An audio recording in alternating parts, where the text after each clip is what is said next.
Yang ketiga, utilitarianisme. Ini pernah kita bahas, silahkan teman-teman direfer ya. Kita dulu pernah membahas, John Stuart Mill juga pernah membahas aliran etika namanya utilitarianisme. Jadi kalau ini sudah dikembangkan, hidup senang tadi dalam satu sistem filsafat, namanya utilitarianisme. Filsafat etika namanya. Jadi kata utilitarianisme ya, moral itu dibuat untuk manusia, bukan sebaliknya, manusia untuk moral. Maka hukum moral itu harusnya memenuhi kebutuhan manusia, termasuk kebutuhan untuk senang. Rumusnya utilitarianisme, semua tindakan harus diarahkan untuk mencapai kesenangan terbesar untuk sejumlah besar orang.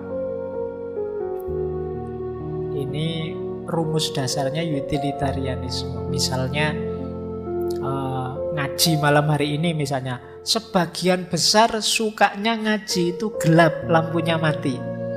Yang tidak suka ngaji gelap paling hanya 3 orang misalnya, dari sekian banyak orang. Itu etisnya adalah lampunya mati. Jadi tidak tahu nanti apa yang terjadi kalau lampunya mati. Nah, tapi etisnya begitu. Kenapa? 90% lebih ingin lampunya mati. Kok lampunya nyala? Itu tidak etis, karena hanya nuruti 3-4 orang yang 90 orang dikorbankan. Nah, ini namanya utilitarianisme. Mahasiswa 40, yang 30 ingin libur saja, yang 10 ingin tetap kuliah. Loh, itu etisnya libur. Jadi karena menyenangkan, membahagiakan sebagian besar orang, jumlah terbesar orang. Nah, ini utilitarianisme. Jadi moral atau hukum itu harus diarahkan untuk mencapai kebahagiaan paling besar untuk sejumlah terbesar orang. Nah, ini logika dari utilitarianisme. Nanti ada 2 aliran dengan 2 tokoh. Ada kuantitatif hedonisme, tokohnya Jeremy Bentham. Ada kualitatif hedonisme, tokohnya John Stuart Mill. Mudahnya kalau kuantitatif hedonisme itu kesenangan bisa diukur, bisa dikira-kira secara kuantitas. Kuantitas itu berarti diukur materi kesenangannya. Kalau Stuart Mill ini kualitasnya, nanti kita lihat ya bedanya apa kuantitas sama kualitas. Misalnya Jeremy Bentham yang tadi kuantitas itu punya hedonic calculus. Hedonic calculus itu kalau kita ingin melakukan satu tindakan, pilihlah yang paling menyenangkan. Menyenangkan itu dihitung apanya? Nah, kalkulusnya ini.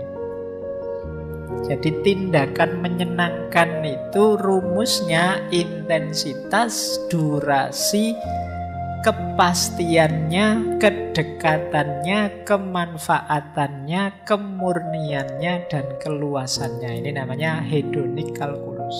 Ini menarik ya, mengukur kesenangan. Makanya disebut kuantitatif tadi. Kesenangan itu bisa diukur. Maka yang pertama intensitas. Jadi intensitasnya itu terasa benar atau enggak, itu kan intensitas. Mendalam apa enggak. Nah, yang ini menyenangkan sih Pak, tapi menyenangkannya enggak terlalu dalam, biasa saja. Kalau yang ini senangnya luar biasa. Dipuji temen cowok yang kamu benci dengan dipuji temen lawan jenis yang kamu senang. Oh, itu intensitasnya kan beda rasanya. Aduh, dia yang muji. Sama-sama muji. Nah, kalau teman yang kamu benci misalnya bilang, wah kamu kok ganteng ya malam hari ini, itu mesti kamu, kamu yang ngomong, gak ngefek. Ya kan? Tapi kalau yang ngomong yang kamu incer itu, wah kamu langsung terbang. Jangankan diomongi gitu, kamu dikedipin saja. Oh jangan-jangan. Itu hubungannya dengan intensitas. Jadi menyenangkan itu ada kalanya diukur intensitasnya. Jadi mahasiswa yang sejak semester 1 nilainya CDE, itu begitu dapat nilai B itu rasanya luar biasa. Ya kan? Itu intensitas. Tapi mahasiswa yang sejak semester 1 nilainya AB, dapat nilai B enggak ngefek, enggak terasa, biasa. Itu kesenangan, cara menghitung intensitasnya. Yang kedua durasi. Durasi ini lamanya. Ini menyenangkan sih, tapi cuma 1 menit. Nah kalau itu menyenangkan 1 jam. Oh kalau itu 1 minggu kita bisa senang terus. Nah ini senang atau tidak bisa diukur durasinya. Bisa juga kepastian. Nah kepastian ini biasanya berhubungan dengan ini besok mesti enak enggak, mesti seneng enggak, itu kepastian. Ada yang sekarang kita rasakan dan menyenangkan dengan ini senengnya besok loh, itu kan beda. Secara kepastian. Kalau ini jelas, kalau itu masih besok, masih belum pasti. Makanya tadi yang tentang akhirat dan lain sebagainya itu kan ada pernyataan yang tadi bahwa ayo kita seneng-seneng sekarang. Kenapa lebih pasti dibandingkan besok? Itu namanya prinsip certainty. Kemudian yang keempat kedekatan, propinquity. Kedekatan itu senengnya itu berjarak atau memang kita rasakan benar. Jadi nikmat bersamamu itu nikmat yang berjarak atau ya kita memang bareng-bareng, kedekatan. Bukan seneng yang di sana, tapi seneng yang langsung kita nikmati sekarang bareng-bareng. Nah, itu namanya propinquity. Mungkin antara yang hadir ngaji dengan yang dari YouTube itu mungkin durasi senengnya, intensitas senengnya beda. Kenapa? Kedekatannya beda. Kalau kalian ini kan dekat sekali. Sementara yang YouTube ada jaraknya. Saya bilang malam Kamis hari ini, nanti di YouTube Minggu, jadinya harusnya malam Senin. Tapi kan berbeda. Ada jarak, itu kedekatan namanya. Kemudian fecundity, kemanfaatan. Jadi oh ini manfaatnya banyak sekali buat saya. Yang sana enggak, biasa saja. Itu level kesenangan dari sisi kemanfaatan. Kemudian purity. Purity itu kemurnian. Asli enggak ini? Ini seneng sih Pak, tapi agak kecampur sedih-sedih gimana itu. Jadi enggak terlalu seneng. Wisuda ini saya seneng ya Pak, tapi begitu ingat setelah ini mau apa? Iya. Seneng saya tinggal separuh Pak, atau hilang sama sekali. Itu berarti sudah tidak murni lagi seneng, sekarang sudah kecampur macam-macam. Ya kan? Saya nembak diterima seneng sih Pak, tapi terus berarti habis ini saya harus neraktir, saya harus jalan-jalan nganter, kuliah nganter. Wah berat, ini tidak murni, berarti tidak purity. Itu bisa diukur kesenangan. Kemudian yang terakhir tentu saja keluasan. Jadi kalau keluasan ini ya semakin banyak orang yang senang, itu semakin hedon, semakin menyenangkan berarti. Lebih enak. Jadi kalau ada 2 kesenangan, pilih yang ini menyenangkan semakin banyak orang. Itu nilai ekstensi. Kalau ada 2 kesenangan, pilih yang paling murni, purity. Kalau ada 2 kesenangan, pilih yang lebih banyak manfaatnya. Kalau ada 2 kesenangan, pilih yang paling dekat kesenangannya, bukan kesenangan yang jarak jauh. Kalau ada 2 kesenangan, pilih yang lebih pasti. Kalau ada 2 kesenangan, pilih yang durasinya lebih panjang. Kalau ada 2 kesenangan, pilih yang lebih intens. Ini yang dimaksud hedonic calculus. Ketika kita milih saya harus melakukan apa, hitung itu. Kita kan nyari senang. Nah, Pak ini ada banyak pilihan nih Pak. Pilih dengan kalkulus ini. Putuskan yang paling intensif, durasinya paling panjang, lebih pasti, lebih dekat, lebih manfaat, lebih murni dan lebih luas jangkauan kesenangannya. Ini teori namanya hedonic calculus, makanya disebut kuantitatif.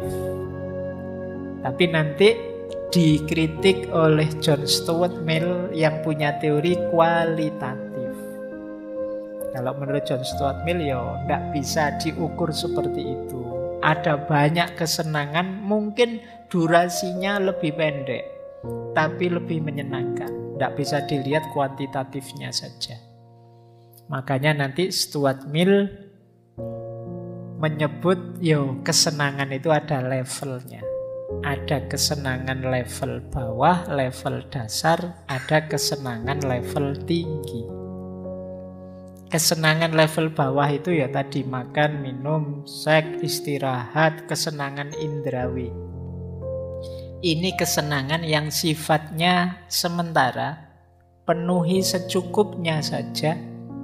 Karena kalau berlebihan dia akan berubah jadi ketidakenaan, ketidaksenangan. Beda dengan kesenangan yang lebih tinggi. Kesenangan yang lebih tinggi itu kesenangan intelektual, kesenangan estetik, kesenangan spiritual. Ini jauh lebih tinggi, lebih abadi, lebih tahan lama.